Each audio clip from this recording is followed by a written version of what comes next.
Shabbat Shalom Mevorach, nous sommes Parashat Tetzavé et en même temps Purim Katan. Vous savez que la notion de Purim Katan, c'est une notion que finalement, il y a deux Adar. Le vrai Adar, c'est le deuxième Purim dans Adar Bet.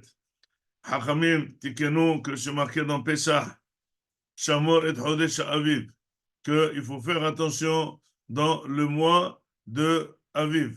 Et ça veut dire le mois du printemps. En d'autres termes, le Pessah doit être toujours au printemps. Pour être toujours au printemps, vous savez que l'année du soleil a 11 jours et une demi-journée de plus que l'année de la lune. Et ça veut dire qu'entre 12 mois de notre calendrier juif, de calendrier lunaire, passent, il manque encore 11 jours et une demi-journée et quelques secondes pour rattraper l'année solaire. Hachamim, il connaissait le calcul exactement du calendrier solaire, comme on a le calendrier Goy et le calendrier des fêtes. Alors, comment ils vont jongler pour faire que toujours Pessah soit au printemps? Par exemple, entre parenthèses, les fêtes des Arabes sont aussi sur le calendrier lunaire. Mais ils n'ont pas cette notion qu'on a. Donc finalement, leur fête, une fois ça tombe l'été, une fois ça tombe l'hiver. Comment ça se fait que Pessah chez nous, ça tombe toujours le printemps?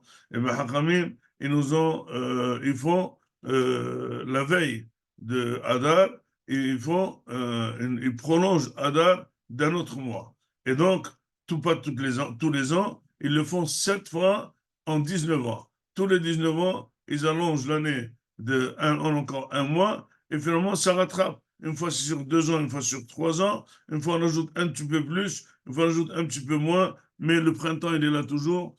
Pessah, il est toujours au printemps. Mais comme, tout de même, le mois, il s'appelle toujours Adar. Donc, ils ont appelé un Adar Rishon, un Adar Sheni. Donc, dans le premier, on fait tout de même, si jamais l'année n'était pas bissextile, n'était pas Me'oberet, on aurait fait aujourd'hui Purim. Alors, pour ça, on fait ce qu'on appelle Purim Katan. Purim Katan n'est pas tellement mentionné dans la halakha, mais à la fin du Shulchan Aruch, on en parle. Et le Rama dit que c'est important de faire un petit peu plus de Souda et faire un petit siman de Purim, même dans Purim Katan. Et il ramène un pasouk qui s'appelle Tov Lev Mishte Tamid. Dit le Hida que le Shulchan Aruch du Rama, ça veut dire le Rabbi Moshe Israélis, il a commencé son Shulchan Aruch au début, Shiviti Hashem, le Negdi Tamid, que toujours il y a Hashem devant moi. Donc, c'est une crainte d'Akadosh Baruch Hu, mais il a terminé avec un beau terme, un pasuk de Mishneh, qui dit celui qui est Tovlev, qui a un bon cœur, il est toujours en Mishneh, il est toujours en Simcha. Il dit c'est pour ça qu'il y a un inyan de trouver l'occasion de nouveau de faire un Mishneh, c'est pour une katan, ajouter un petit liqueur, ajouter une petite viande, etc., pour faire le zikaron de Purim Katan, notamment aujourd'hui, on ne fait pas non plus de Tahanoun à cause de Purim Katan. Et puis finalement, demande ça veut dire, on va expliquer ce pasouk. Ce pasouk dirait, dit que tous les jours du Ani, ils sont mauvais. Demande à Gemara comment ils sont mauvais, parce qu'il n'a pas de quoi manger, parce qu'ils mangent mal. Ok, alors au moins Shabbat Tovim. Il est invité. Si l'invité il mange très bien, il devrait être content. Il dit justement, il change, c'est marqué, que quand quelqu'un change son mode de manger, il a très mal au ventre. Donc, en hall, il est souffrant qu'il n'y a pas beaucoup de manger. En Shabbat, il y a beaucoup de manger et c'est bon, mais seulement il commence à avoir mal au ventre. Donc, finalement, Kol Yemei Ani Ra'im. Finalement, il est toujours en bois. C'est pour ça qu'il dit, Shmuel, qui était médecin aussi, il dit que Shinui Veset, Tchilat Horim Ra'im. Quand quelqu'un il change son mode de manger, il commence à avoir mal au ventre. Et c'est pour ça que souvent, on va dans un mariage, les fêtes, etc. Les gens, ils sont vraiment à plat. Pourquoi ils sont habitués en hall de manger normalement selon un certain mode, et puis là, ils changent, ils augmentent la dose, etc. Ils mangent des choses encore plus riches, etc. Et là, ils commencent à avoir des problèmes de digestion. Ça, c'est le début du passo. Après, c'est marqué Tovlev Mishte Tamid, que celui qui veut être heureux, eh ben, il doit avoir un bon cœur. Là, il est toujours en Mishte, il est toujours en Simha. Demande le Mefarshim, attends 2 secondes. C'est pas bien quelqu'un qui est toujours en train de manger, en train de boire, etc. C'est vrai qu'il a un bon cœur, mais c'est pas quelque chose de positif. Dans la vie, on doit être sérieux. Il dit non, il s'agit que quelqu'un qui a bon cœur, il a le sentiment qu'il est dans un mystère, qu'il est dans un très bon repas, toujours. Parce que quand on a bon cœur, il ne faut pas beaucoup pour sourire. Il ne faut pas beaucoup pour être de bonne humeur. Un tout petit peu avec ce qu'on a. Avec ce qu'on a. On est très content, on pense qu'on est dans le meilleur des repas. C'est pour ça qu'il continue, Shlomo HaMelech, et il dit Tov me'ad bi'yirat Hashem, me'ot tzara me'uma. La même chose dans Avodat Hashem. Il y a des gens qui font énormément de choses, mais ce n'est pas très structuré. Il vaut mieux quelque chose de peu et de très bien fait plutôt que quelque chose de grandiose et finalement à l'intérieur, ce n'est pas très bien fait. Il y a des gens qui font des millions de mitzvot, mais c'est tous du zéro. Mais il y a des gens qui font peu de mitzvot, mais ce qu'ils le font, ils le font très bien, calculé, de tout cœur, dans les bonnes conditions, etc. Ça, c'est très bien. Encore, il ajoute, il dit, Tov aruhat yarak ve'ahavasham, mishor avos ve'sin avo. Il vaut mieux un repas de légumes avec de l'amour, on est aimé, plutôt que manger comme une chose et finalement il y a de la sina, on est détesté. Quelqu'un qui n'a pas de bonne humeur, quelqu'un qui est toujours détesté, quelqu'un qui est toujours en fripe, c'est très mauvais. Finalement, les gens, ils voient très bien eux-mêmes. Il y a des maisons très riches, mais finalement, c'est des maisons malades.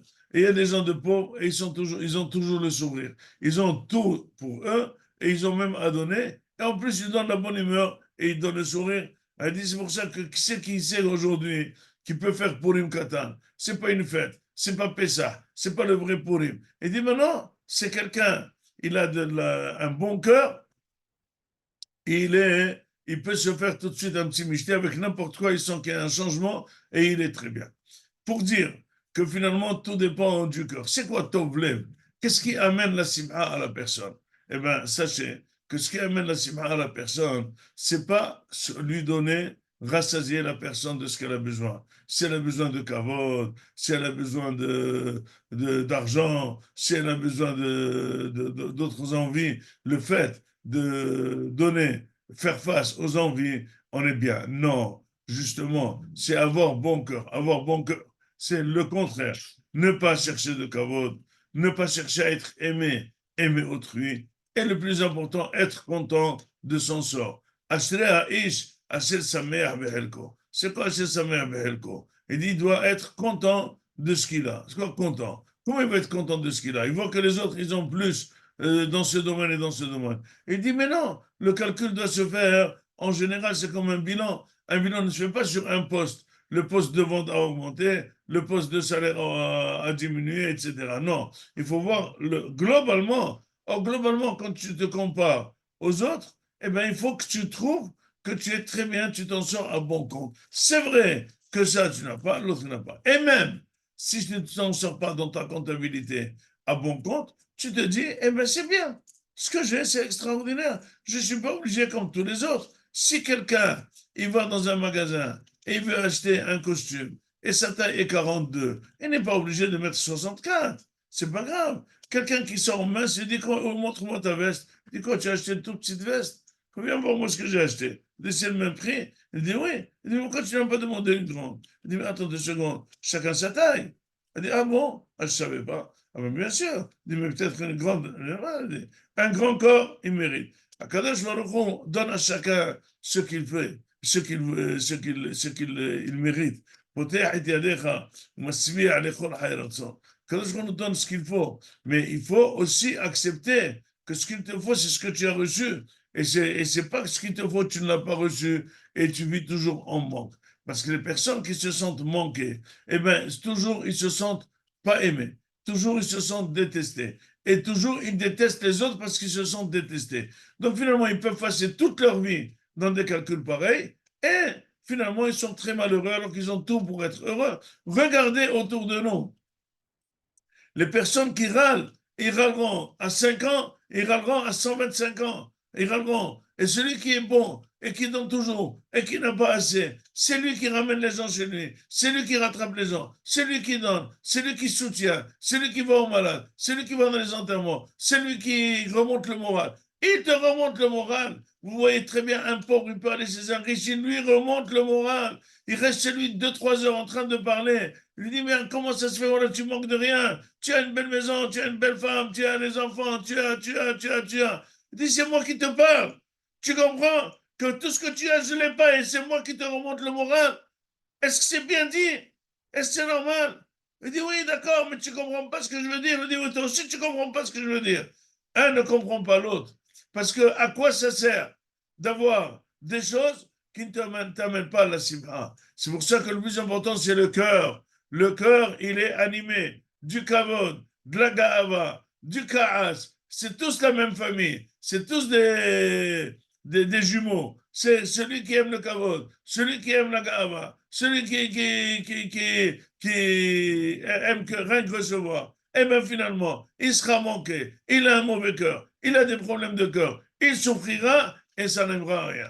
L'autre, il a un très bon cœur, il est content, ça te fait plaisir de lui dire bonjour, ça te fait plaisir de le rencontrer, ça te fait plaisir de lui parler, il a toujours un bon mot pour te réconforter. Mais finalement, peut-être le monde il est à l'envers, peut-être les gens ils sont fous, peut-être c'est normal que c'est les gens qui marchent en Cadillac et les gens qui ont tout ce qu'il faut, c'est eux qui souffrent et c'est les autres qui ne souffrent pas. Et bien pour dire que ce monde, avoir ce monde, ça veut dire avoir Olamazé, c'est pas sûr que être bien dans Olamazé. C'est parfois le régime de ne pas manger est beaucoup mieux de manger et manger correctement des légumes. Aujourd'hui, c'est devenu quelque chose de mieux stylé que manger les grandes choses et les bonnes choses. Donc, il faut se faire le raisonnement que le plus important, il faut toujours être en michté, toujours être heureux, toujours en festin. Michté, ça veut dire festin.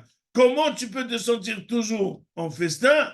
Top, lève, avoir un bon corps, enlever toutes les mauvaises envies de kavod et de sina et de tahrut, etc., et de ga'ava, et là, tu vas avoir un bon cœur, tu vas être content avec toi-même, tout ton entourage va t'aimer, et là, tu resteras toute ta vie en festin. Shabbat shalom, on me